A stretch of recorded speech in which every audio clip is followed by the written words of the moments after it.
मनुष्य एक सामाजिक प्राणी है और समाज में रहने के नाते समाज के विभिन्न क्रियाकलापों और उनकी स्थितियों और परिस्थितियों के अनुकूल मनुष्य के मन में तरह तरह की संवेदनाएं उत्पन्न होती हैं। इन संवेदनाओं को वह अपने से दूसरे लोगों तक हस्तांतरित करना चाहती है। ऐसा करने के पीछे दो मुख्य रूप से बातें होती हैं। पहली बात तो यह कि जो संवेदना या भाव उसके मन में उत्पन्न हुए उससे वह दूसरों को अवगत कराना चाहता है, या जो संवेदना या भाव उनके मन में उत्पन्न हुए उसके समझने के मार्ग में कुछ कठिनाइयां हैं जिसे वह दूसरों से जानना चाहता है। इसलिए वह अपनी संवेदनाओं को, अपनी भावनाओं को दूसरों तक प्रकट करना चाहता है, और इसके लिए वह जिस माध्यम का सहारा लेता है वह माध्यम भाषा कहलाती है। भाषा का विकास नहीं हुआ होता तो मनुष्य का सामाजिक जीवन जीना संभव नहीं हो पाता। समाज में एक व्यक्ति की आवश्यकताओं को वह कुछ हद तक खुद पूर्ति करता है, कुछ दूसरों की मदद से पूर्ति करता है, और इसके लिए विचारों का, भावनाओं का आदान प्रदान होना जरूरी है, जिसे भाषा के माध्यम से किया जाता है। मानक तौर पर अगर भाषा के बारे में बताया जाए तो भाषा वह माध्यम होता है जिसके द्वारा मनुष्य अपने मनोभावों को एक दूसरे तक पहुंचाता है। भाषा के कई प्रकार होते हैं। अगर आपसे सीधे सीधे पूछा जाए कि भाषा कितने प्रकार की होती है तो आप में से बहुत सारे लोग भाषाओं के नाम के आधार पर हिंदी, अंग्रेजी, फ्रेंच, जापानीज, उर्दू, अरबी, कई तरह की भाषाओं को बोल सकते हैं।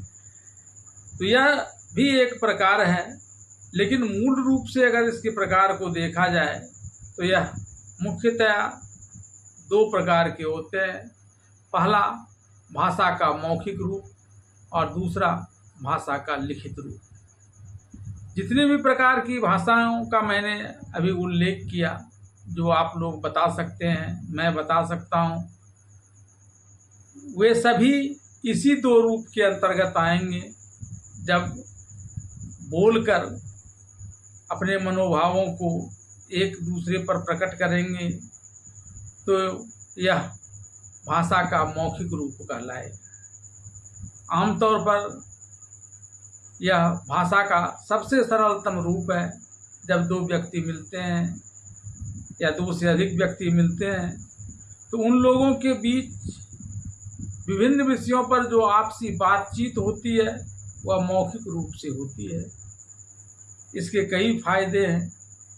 इसके लिए व्यक्ति को किसी साधन की जरूरत नहीं पड़ती, वह सीधे अपने मनोभावों को दूसरे तक पहुंचाता है और दूसरे के मनोभावों को खुद ग्रहण करता है। वहीं भाषा का दूसरा रूप लिखित रूप कहलाता है। यह लिखित रूप भी मन के भावों को प्रकट करता है, लेकिन यह एक विशेष ढंग से लिखा हुआ होता है। इसमें एक लिपि की जरूरत होती है, इसमें अक्षर की जरूरत होती है जो एक खास प्रकार की आकृति बनाते हैं। उसे हम कागज पर उतारकर दूसरों तक पहुंचाते हैं, और यह भाषा का लिखित रूप कहलाता है। इसके भी कई फायदे हैं, जैसे कि हम पत्र के द्वारा अपने मनोभावों को दूसरों तक पहुंचाते थे। हालांकि अब मौखिक रूप से भी या दूरसंचार के विभिन्न माध्यमों के द्वारा संभव हो पाया है, लेकिन पहले यह पत्र के द्वारा लिखित रूप में ही होता था। ज्ञान की वस्तुओं का संग्रह भी लिखित रूप में ही होता था। अब स्थितियां बदली हैं। अब हम इलेक्ट्रॉनिक डिवाइसेस में मौखिक रूप से भी बातों को संग्रहित कर सकते हैं, जो पहले संभव नहीं था। पहले इसके लिए लिखित रूप होता था और इसका प्रारंभ भोजपत्र पर, ताड़पत्र पर लिखने से हुआ और धीरे धीरे फिर कागज का विकास हुआ, प्रेस का विकास हुआ और इस प्रकार से लिखित रूप ज़्यादा महत्वपूर्ण होता गया और यह एक प्रमाण के तौर पर दूसरों पर प्रकट किया जा सकता था। लेकिन इन दिनों ये सारी परिस्थितियां बदल गई हैं।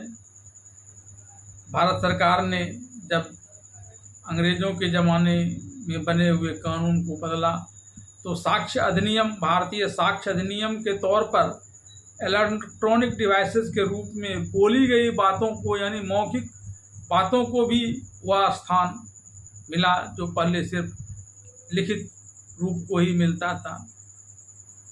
इन दोनों ही रूपों में भाषा के अपने अपने महत्व हैं। लिखित रूप का अपना अलग महत्व है, मौखिक रूप का अपना एक अलग महत्व है। बात भाषा की चली है तो यहाँ एक और चीज़ पर ध्यान देने की ज़रूरत होगी और वह है भाषा के माध्यम का एक होना, ताकि बोलने वाला जो बोलता है और सुनने वाला जो सुनता है, उस दोनों के मन में उस एक खास प्रकार के विचार उत्पन्न हो जिसे वह समझ सकता है। और इसके लिए विभिन्न भाषाओं में एक मानक रूप तैयार किए गए हैं और मानक रूप तैयार करने की प्रक्रिया को हम व्याकरण कहते हैं। दूसरे शब्दों में हम कहें